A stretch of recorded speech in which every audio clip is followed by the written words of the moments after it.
Song, and I just love thinking about the words, the lyrics, the meaning of Jaya Radha Madhava. It's like it's such a different concept of the Supreme Being, right? Just like wandering in the forest and pleasing people, and having these wonderful girlfriends and everything. It's just so wonderful. All right, anyway, let's start. Om Namo Bhagavate Vasudevaya. Om Namo Bhagavate Vasudevaya. Om Namo Bhagavate Vasudevaya.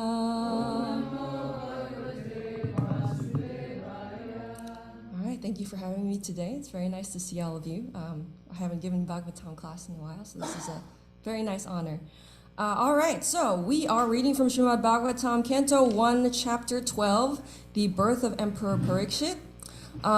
I assume most of you know who Emperor Pariksit is. Can somebody just tell me briefly who he is? Premamrita. Krishna. He is the emperor. Yes. Of his land, and he got cursed by a small boy because he made a mistake, which we'll probably hear about at some point. And he got cursed to die. And so, because he was going to die, well, he was very pious. He was Vaishnava. So he wanted to know, like, what is the duty of a person who is about to die? And so Shukadev Goswami came and is reciting Srimad Bhagavatam to him for the last 7 days of his life. Yes, indeed. So it is because of Emperor Pariksit that Srimad Bhagavatam exists. So, thank you, Emperor Pariksit. And so now we get to hear a little bit about his backstory, which is important because one of the points of the Bhagavatam is that, the speaker of the knowledge is important, but the listener, the qualifications of the listener are also important. So it's important to be a good listener, and then the knowledge will have the best effect, whether it's transcendental knowledge or, knowledge in school or whatever. You want to be a good listener. So let's hear a little bit about the birth of Emperor Pariksit. We're going to go through the translations for verses 1 through 11, and then stop and look at 9. So if we could go around the room and go through 1 through 11, that'd be great. The sage Shaunaka said, "The womb of Uttara, mother of Maharaj Pariksit, was spoiled by the dreadful and invincible Brahmastra weapon released by Ashwatthama, but Maharaj Pariksit was saved by the Supreme Lord." How was the great Emperor Pariksit, who was highly intelligent and great devotee, born in that womb? How did his death take place, and what did he achieve after his death? We all respectfully want to hear about him, Maharaj Pariksit, to whom Shukadev Goswami imparted transcendental knowledge. Please speak on this matter. Sri Sutta Goswami said, Emperor Yudhishthira administered generously to everyone during his reign. He was exactly like his father. He had no personal ambition and was freed from all sorts of sense gratification because of his continuous service unto the lotus feet of Lord Sri Krishna. News even reached the celestial planets about Maharaj Yudhishthira's worldly possessions, the sacrifices by which he would attain a better destination, his queen, his stalwart brothers, his extensive land, his sovereignty over the planet Earth, his fame, etc. O Brahmanas, the opulence of the king was so enchanting that the denizens of heaven aspired for it. But because he was absorbed in the service of the Lord, nothing could satisfy him except the Lord's service. O son of Bhruga, Sanaka, when the child Pariksit, the great fighter, was in the womb of his mother, Uttara, and was suffering from the burning heat of the Brahmastra thrown by Ashwatthama, he could observe the Supreme Lord coming to him. He, the Lord, was only thumb high, but he was all transcendental. He had a very beautiful blackish infallible body, and he wore a dress of lightning yellow and a helmet of blazing gold. Thus he was seen by the child. The Lord was enriched with 4 hands, earrings of molten gold, and eyes blood red with fury. As he loitered about, his club constantly encircled him like a shooting star. The Lord was thus engaged in vanquishing the radiation of the Brahmastra, just as the sun evaporates a drop of dew. He was observed by the child who thought about who he was. All right, last verse. While thus being observed by the child, the Supreme Lord Personality of Godhead, the super soul of everyone and the protector of the righteous, who stretches in all directions and who is unlimited by time and space, disappeared at once.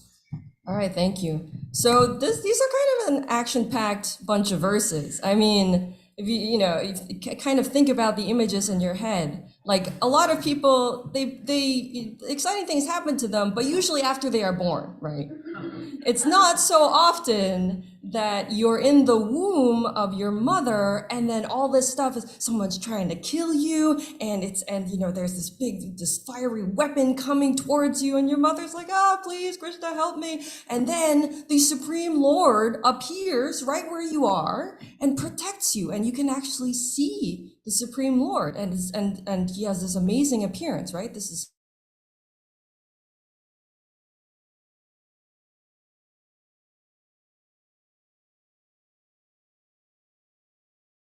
a little bit long, so we're just gonna do the Sanskrit once together, and then we're gonna go to the purport. Okay, please repeat after me.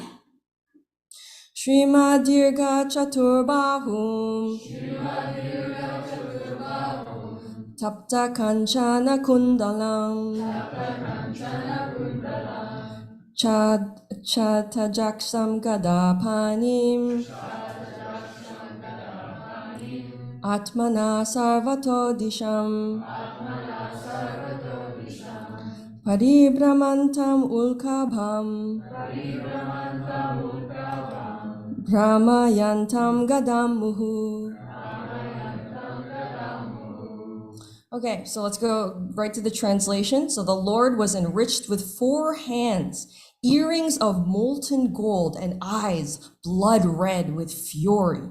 As he loitered about, his club constantly encircled him like a shooting star. Wow, what an image, right? All right, can we get someone to please read the purport? Go ahead, Gary. It is said in the Brahma Samhita, chapter 5, that the Supreme Lord Govinda, by his one plenary portion, enters into the halo of the universe and distributes himself as Paramatma, or the Super Soul, not only within the heart of every living being, but also within every atom of the material elements. Thus the Lord is all-pervading by his inconceivable potency, and thus he entered the womb of Uttara to save his beloved devotee Maharaj Pariksit. In the Bhagavad Gita 9:31, the Lord assured everyone that his devotees are never to be vanquished.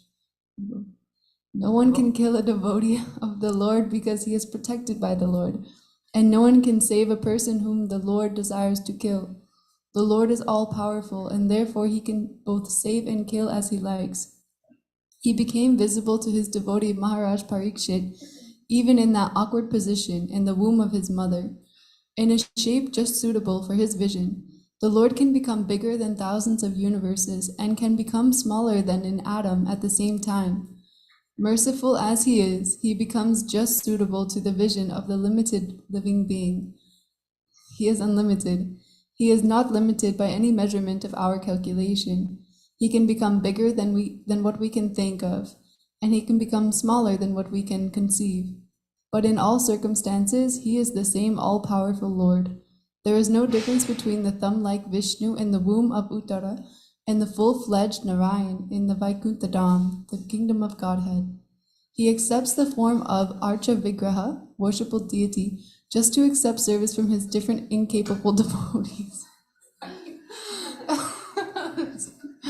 By the mercy of the Archa Vigraha, the form of the Lord in material elements, the devotees who are in the material world can easily approach the Lord, although he is not conceivable by the material senses. The Archa Vigraha is therefore in all spiritual form of the Lord to be perceived by the material devotees. Such an archa vigraha of the Lord is never to be considered material. Therefore, there is no difference between matter and spirit for the Lord, although there is a gulf of difference between the two in the case of the conditioned living being. For the Lord there is nothing but spiritual existence, and similarly there is nothing except spiritual existence for the pure devotee of the Lord in his intimate relation with the Lord. Thanks very much. All right. Om Gyanati Mirandasya Gyananjana Shalakaya Chakshuramandita Tasmai Shri Gurave Namaha. Thank you, Srila Prabhupada, and again, thank you all for having me here. Okay, so this class and this purport are about how Krishna can appear in different ways, in different forms, and in different sizes, even depending on how his devotee wants to see him, reciprocating with his devotee. So, can anyone give me some examples of that in the Bhagavatam, of Krishna appearing in kind of different forms or guises or moods or whatever to reciprocate, to satisfy his devotee? Just shout them out. Nrsimhadev, yep, definitely one. What did you say? Varaha, yeah, the boar incarnation, yep. Anyone else? Matsya, yeah, the fish incarnation, sure. I mean, he like saved the devotee when there was a flood, and yeah, there was stuff that happened, yeah. Vamanadev, yeah. So, so lots of different ways, right? And so, man, I'm blanking on the Sanskrit word right now. What is that called when the Lord comes in a particular form to, the material world to interact? Avatar, yes, thank you so much. Avatar, yes, that is correct. Yeah. Come on, I gotta keep this interesting. All right, so speaking of keeping things interesting, we're gonna change gears a little bit. Please raise your hand if you've ever played a video game.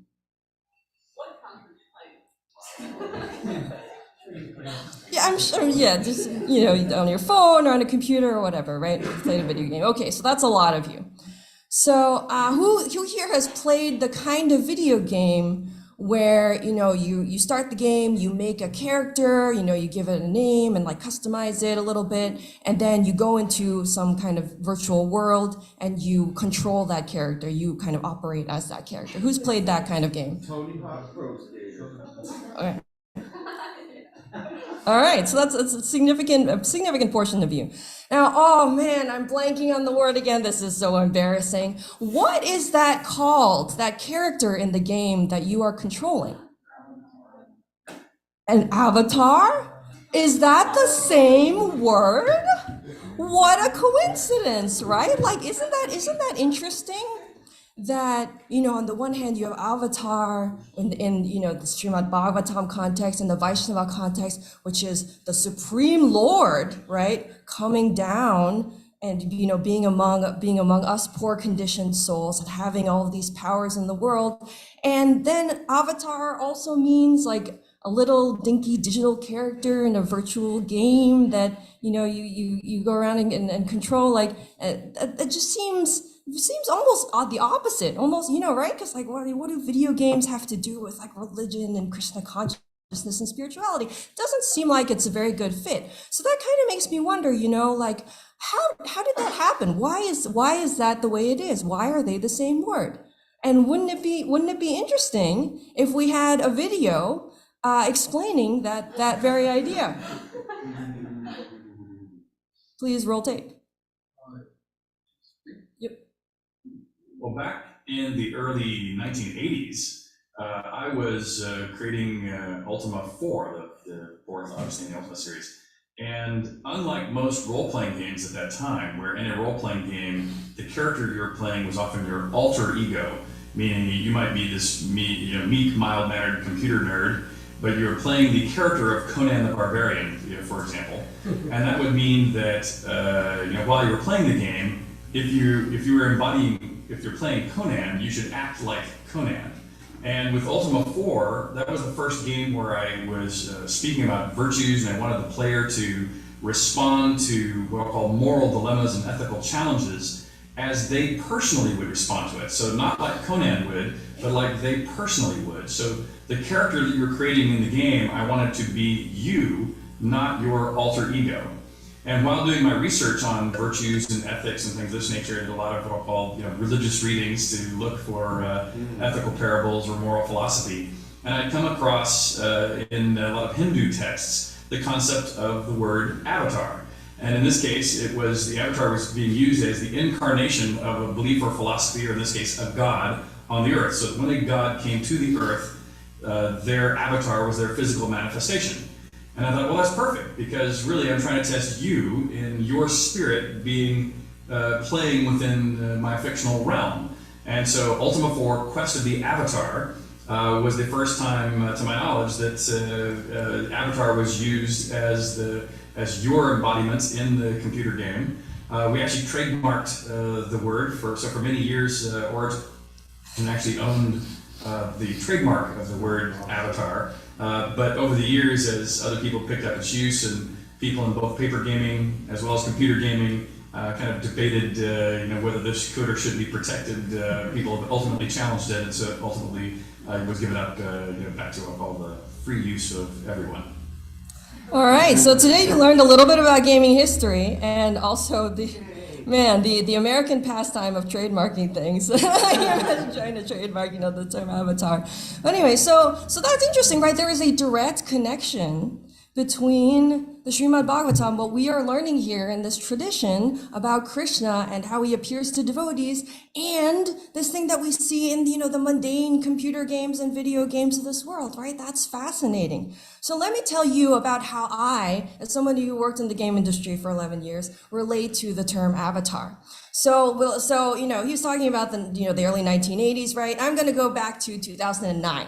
So 2009, I just graduated from college. It was my first video game industry job. I was community manager and co-producer of a free-to-play MMORPG. So I was in charge of interfacing with the player community on behalf of the development team for this game that is, exactly the kind of game we've just been talking about, exactly like Ultima Online, where, you make this avatar and you go and you explore a world, and that world is filled with avatars of other people as well, right? So, yes? The game was called Aka Online. It definitely doesn't still exist now, but anyway, so that was what my first game industry job. And I think the most interesting part of my job, definitely one of the most interesting parts of my job, was that I was what is called a game master, a GM. And what that meant is that I had, a special computer tool where I could go into the game world where, all the regular players were, and I had special powers. I could make my avatar whatever I wanted. I could make my avatar really big or really small, or like a monster that, other players couldn't, right? And my avatar had special powers. I could teleport people. I could even kick people off of the server if I wanted to, right? Like I had and like whenever I talked in the chat, my text showed up in a special way. So everybody in the game knew by my avatar that I was special, that I was the community manager, that I was representing the development team, and that I was there to kind of like help them in their game experience, help them understand the game, help make sure that, they know what's going on, that I hear their concerns, that I make sure things are fair. And so in that way, that's kind of very similar to kind of Krishna's pastimes, his Leela as an avatar in this world, right? There's a lot of parallels there, except of course, I'm a conditioned soul and I'm doing it in a virtual world, whereas Krishna is the Supreme Personality of Godhead and he's doing it, in reality, right? There's that separation there. But at the same time, there is something connecting this idea of the video game and being in the game, operating a character in the game, and also this the outside world and our model of Krishna consciousness, right? Like it's kind of, you can see it kind of in that term avatar, that there is this parallel between Krishna coming down, a spiritual being coming down into the material world and having physical representation, and like us in the real world having some kind of digital representation in a game. And you could kind of call that the avatar principle. So what does the word avatar mean, Itai? Yes. Can you tell me what the word avatar means? Mm-hmm. Yep. Yeah. So the avatar, the Sanskrit, sorry to catch you off guard. The Sanskrit word means, right, to come down, right? So there's this principle of like being in the spiritual world, coming down into the material world. So in that sense, and in reality, not just in a game, we are also kind of avatars, right? Our bodies are these avatars for our spiritual selves. And well, I mean, this is you can say, well, Christina, that's very interesting, but you don't have to take my word for it. You can actually hear about it from a Prabhupada disciple. So if we could cue up that lecture clip. So there's a Prabhupada disciple who is no longer with us, but I like him a lot. I talk about him a lot. His name was Richard L. Thompson, Sadaputta Das. And so he actually thought about this a lot. He has this, many lectures, but this lecture in particular, where he's talking about this idea, right, which was pretty new. This lecture was given in 1990. So this is like, fairly long time ago, practically another yuga, right, in terms of especially digital technology. But so he's talking about, okay, there's this new stuff going on. There's, the simulation technology, and like there's, we have, there's like gloves and glasses and stuff, and you can connect it to a computer. And so, there's a way technologically that you could be inside of a simulation. And what if you were inside of a simulation and you kind of forgot that that wasn't the real world? Like wouldn't that be kind of like the situation in Srimad Bhagavatam? And so in this short clip, he's going to talk about how one who is in the simulation and is kind of has forgotten their real nature, the real reality, can get out of it. So it's the timestamp is like 30:45, I think. Srimad Bhagavatam. Oh, you can do that. This comparison related cars driving across it, you can see the actual apparatus of the simulation. So that's the situation we're in. So how do you get out of that? Well, you can see what's required to get out of the simulated world. If you were really in it, there'd be nothing you could do to get out. You could only get out of the simulated world if somebody actually unstrapped you from the apparatus, took off the helmet, and then suddenly there you were, out of the simulation. So, and that would be very disconcerting for you if you were really wrapped up in that simulation. So you can imagine a way of sort of decompressing people from the simulation. What you do is you have what we call a simulated avatar. What you would need to have would be have somebody meet you in the simulated world, in a simulated body, but if he knows what the real story is. So he would very carefully explain to you within the simulation that it is just a simulation and explain how it is working. And if you properly related to this individual, asking humble questions and rendering service and so forth, then eventually you become qualified, and he'd say, okay, are you ready? Now we're going to take you out of the simulation, and then take off the guy's helmet, and suddenly, wait a minute, this isn't the simulation anymore. This is the real world. So that's the only way you could really get a person out of the simulation, assuming that he'd been in there for a very long period of time.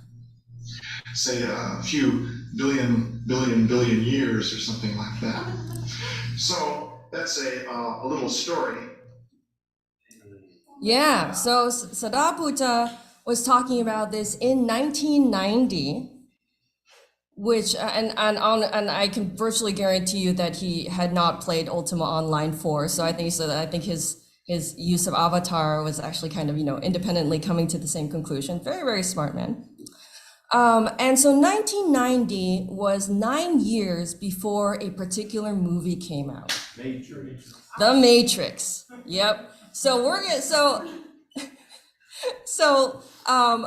what he's talking about, right, Sadaputta, is kind of almost exactly like something that happens in the Matrix, right? Where it's like, where you have Neo and he's going about his daily life and it's like, wait, well, something is wrong here and I'm trying to figure out what reality really is. And then he kind of follows all these clues and finally meets this guy named Morpheus. And then there's that really, really famous scene where Morpheus is like, all right, you can take the blue pill and you can stay in this reality, or you can take the red pill and find out, what it really is. And then he takes the red pill and that kind of starts the whole adventure, right? And so it's interesting because whenever I kind of bring up this idea of video games and video games being used to explain Krishna consciousness in a really nice way, a lot of people, especially like people maybe who aren't so familiar with video games, they're like, oh, like the Matrix, like, why don't you just talk about the Matrix instead? Lots of people know the Matrix, whereas I guess maybe not as many people play video games. I don't know.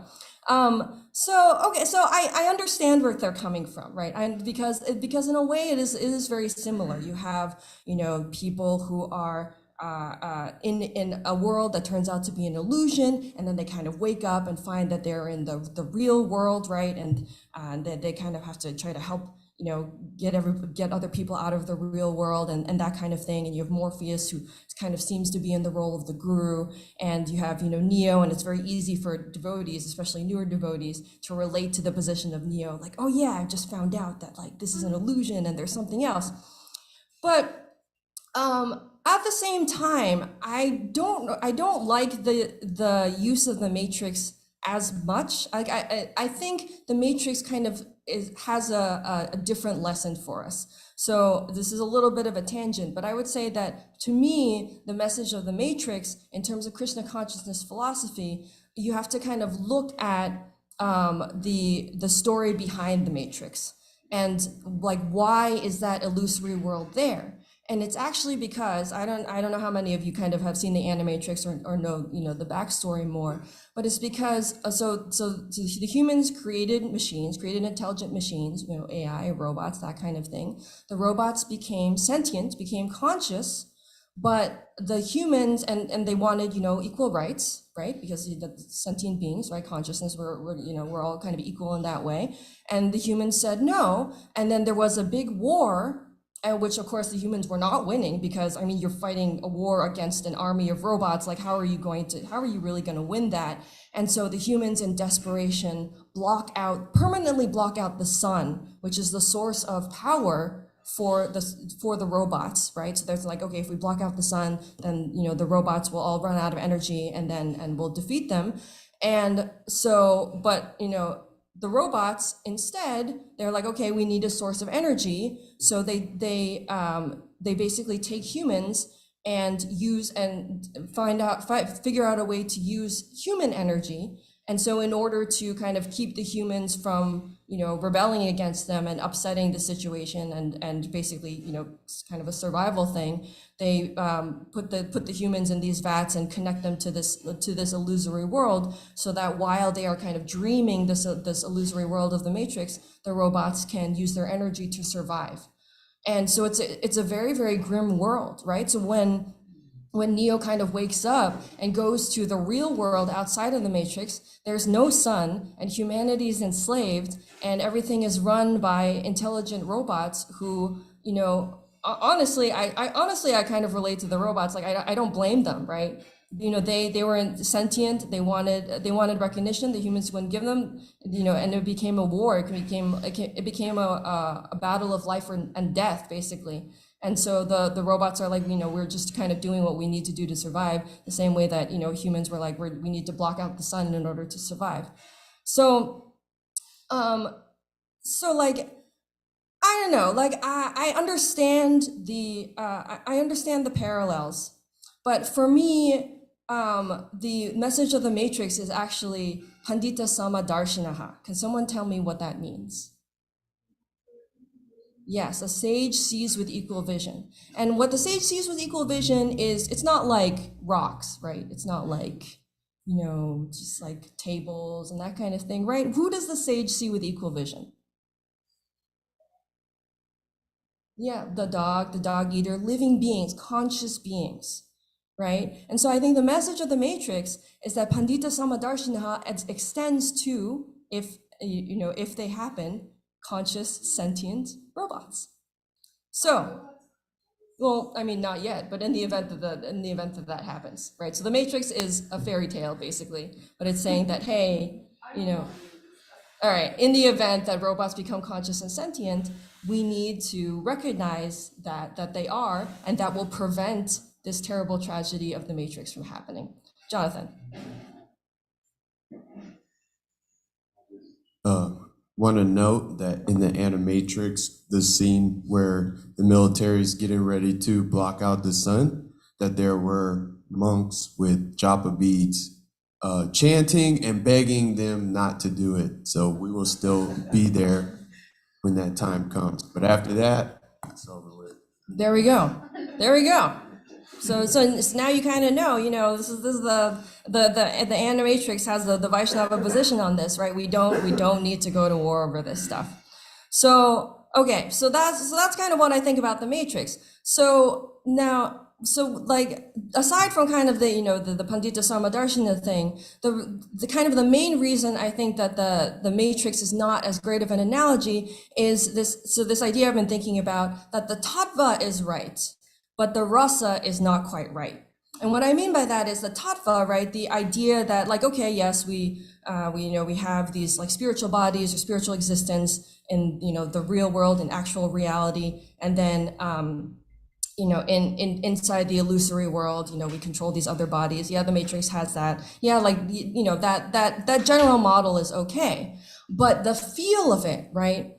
The feel of it is not quite right, and you can see that in kind of the grim darkness of the backstory of the Matrix. And so, what is the feel? What is the rasa? What is the flavor? What is the nature of that relationship that we should really be thinking about when we think about these models of reality? And so, to get a little insight into that, I want to pull up these two Srimad Bhagavatam verses. And if somebody could help with reading the translations. So first verse 2.4.7.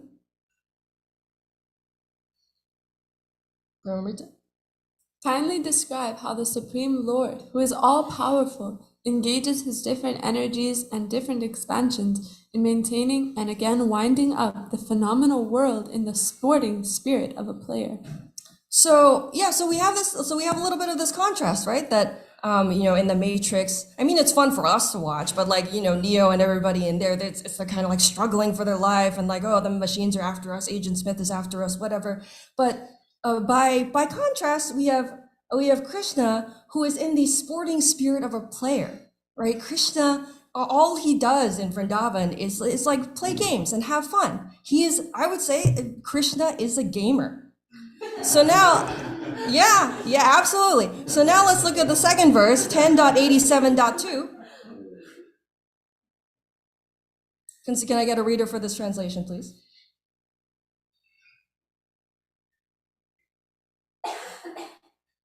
If Goswami said, the Supreme Lord manifested the material intelligence, senses, mind, and vital air of the living entities so that they could indulge their desires for sense gratification, take repeated births to engage in fruitive activities, become elevated in future lives, and ultimately attain liberation.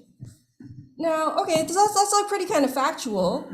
But when I read this verse, I say, okay, so you have a conscious being who creates this whole world for other beings to control little bodies and minds in, so that they can do interesting things, have interesting experiences, and kind of die and come back to life, and have these different lives, and then kind of become more and more advanced, then ultimately attain liberation. That sounds like a game developer. This is what you do when you are a game developer, right? We saw that interview, and I told you about, being a community manager. What game development is about creating this world so that people can have interest, so that people can control avatars, right? Or, have a little virtual being inside and have interesting experiences. Of course, in games, right? Mario and whatever games, right? You die, you come back to life, you have different lives, you become elevated, right? You level up. And then it's ultimately attain liberation. You win the game. Question. Okay. Okay, so based on these two verses, right, I would say that Krishna is both a gamer and a game developer. And because, and you know, you contrast that with like the machines who created, you know, the world of the Matrix in order to control people, in order to control and exploit people, right? That this is very different. So this is why I think that video games are a much better analogy than the Matrix for the feel of things. Because when you're making game development, ideally, right, not in all cases, ideally, you have this spirit of like, hey, I want other people to have this experience and have fun and ultimately win the game, because, you know, winning is the best part. So I want to tell you a little bit about a very unique person that I met about a week ago here in Gainesville. And so she told me that she is a therapeutic game master. And so what she does, so she's a therapist, but she uses specifically tabletop games like Dungeons and Dragons, collaborative storytelling games. And that is how she conducts therapy with her clients. So you contrast that with what I was doing as a community manager, right? I was also helping people play a game, kind of helping them understand a digital world or a kind of a fantasy world. But for me, that was just limited to inside of a game. But what she's doing as a therapist is she's saying, okay, what you are, the person that you are, bring that person into the game.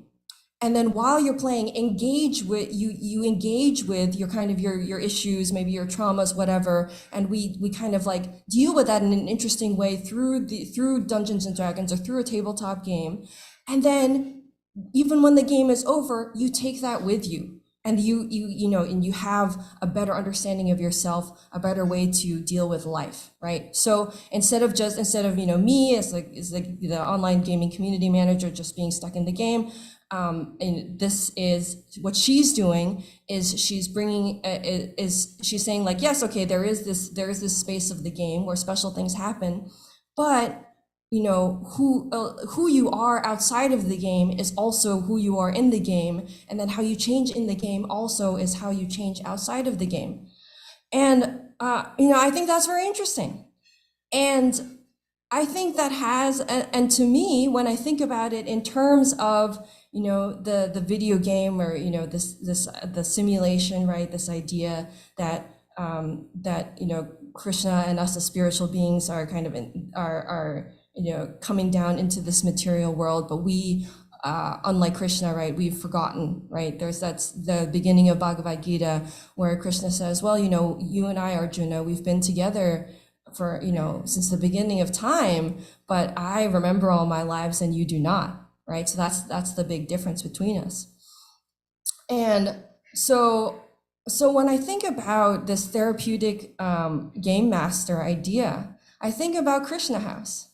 And so my kind of big insight here is that I challenge you to think of yourselves as transcendental therapeutic game masters. That you, in your capacity as Krishna House devotees, when you are, being devotees or welcoming people here, that you are doing a very similar thing as what I was doing as community manager, and what this therapeutic game master does is that you welcome people, right? Well, I guess it's more like the therapeutic game master, but you welcome people. You say, hey, who are you? Tell me about yourself. Kind of what are you in the outside world? And then in this space of Krishna House, in the Dham, right? Whether it's like Bhagavatam class or Taco Tuesday or Friday program or Krishna lunch or whatever, there's kind of something magical that happens. And you know what the magic is. You have that information, no matter what level you are. Maybe you're not, a guru, right? But like you have some information, and you are helping people who don't have that information kind of understand a little bit more of how the world works, of how reality works, sharing your perspective, and then they can take that with them even when they leave Krishna House and be better for it. So, all right, so think of yourselves as therapeutic game masters. And then, of course, after you've done all your seva, after you've done all your homework and called your mom and done all the things that you need to do, if you find yourself playing a game, whether it's a video game or even, something like Mafia or Telestrations or things like that, remember that Krishna is also a gamer. And that when you are playing a game, you are doing that because you are of the same nature as Krishna. We are alike in quality, not in quantity, right? But that we would not play games as we do if Krishna did not also have that sporting spirit of a player. Okay, any questions? Chris?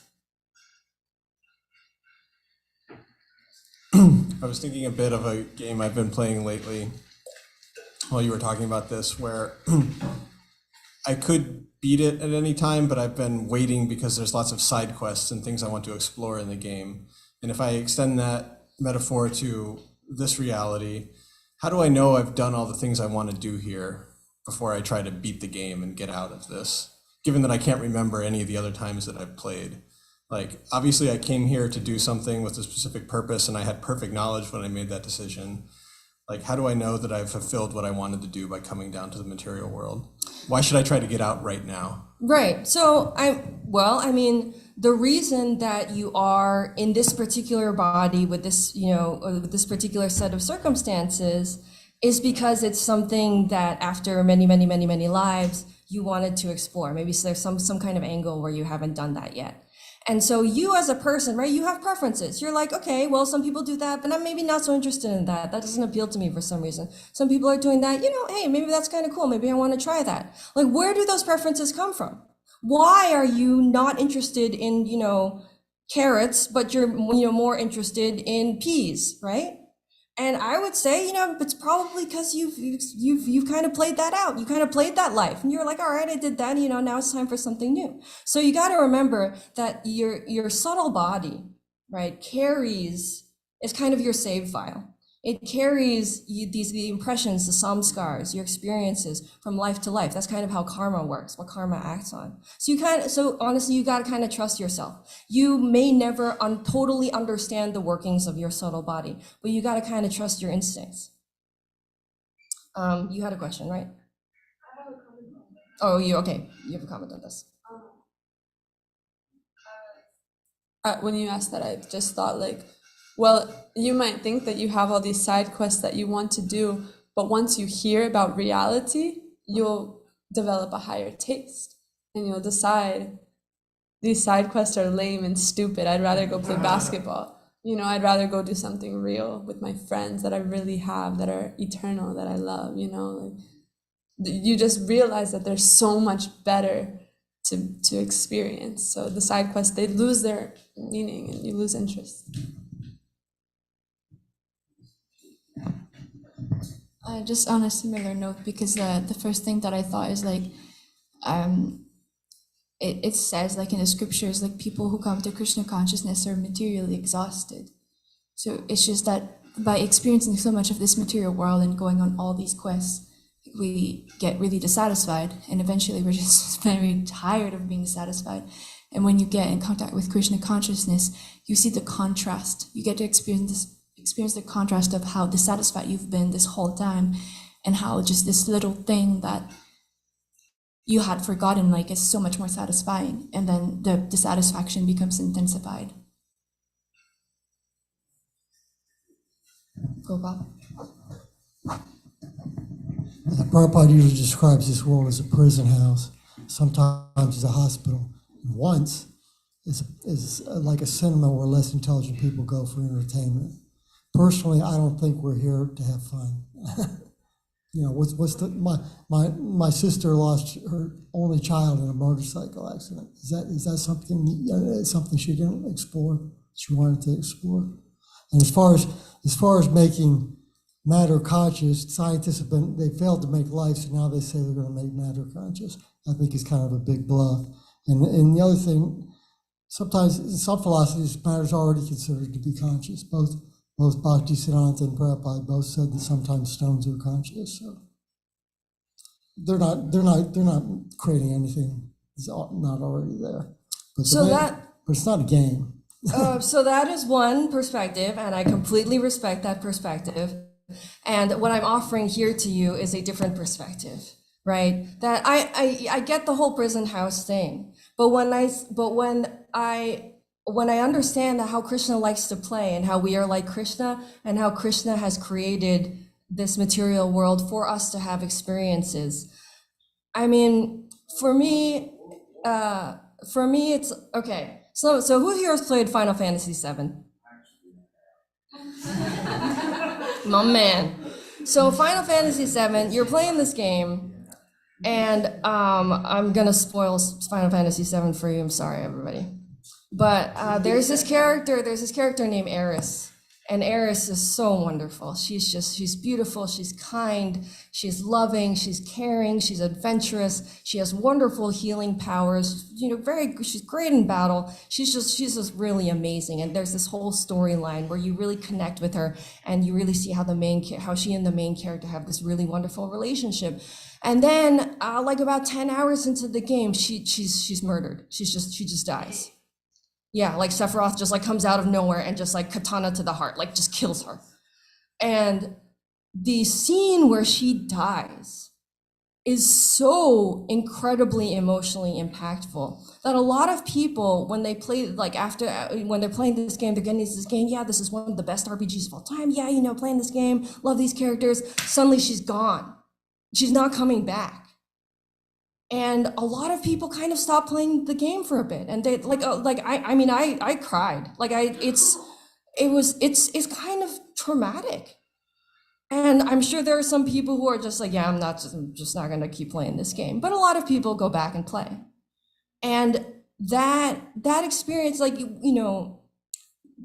are definitely some people for whom that experience of loss is, I don't want that, whatever. But for a lot of other people, and this is why Final Fantasy is still in its entirety considered one of the best games of all time, that attachment, that depth of storytelling, and that just like that feeling, that experience of loss is something that makes you appreciate the game even more, and something that makes you, as you go through the game, more conscious of things, and it gives a different feeling to it, that it gives it that depth.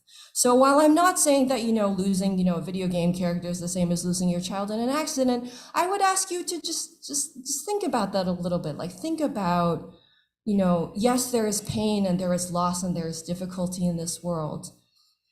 But, if you think about it as kind of part of the experience, as, as something that you don't go into it exactly saying, okay, this is what I want to experience, but something that's part of the game and part of the world, I think that could be an interesting perspective. Yes. And then we'll end. Just quick thought. I feel like it's kind of both, like this reality we are in is kind of both. It's both a prison house, but also a blessing at the same time. We just have to use it properly, especially when we come to Krishna consciousness. I feel we have like a different outlook on it, but we're still here. It's not like we can just quit, and just have to see it as a blessing, but properly. Yeah, it's definitely not recommended to just try to commit suicide and try to quit the game or whatever. But the point of, to me, the point of Krishna consciousness is that when you change your consciousness, when you look at reality a different way, then you suffer less, then you see it more for what it actually is. Okay, well, very quick, okay.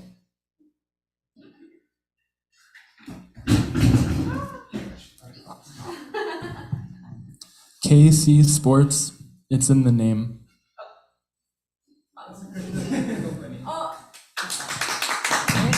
Nitai came up with that. Krishna is a game or Krishna consciousness. It's like EA Sports, it's in the game. Their okay. motto. KC Sports, it's in the name. All right, thank you very much. Yay! Grantaraj Srimad Bhagavatam ki, Srila Prabhupada ki, Gaur Premanande. Sharira Vidya Jaya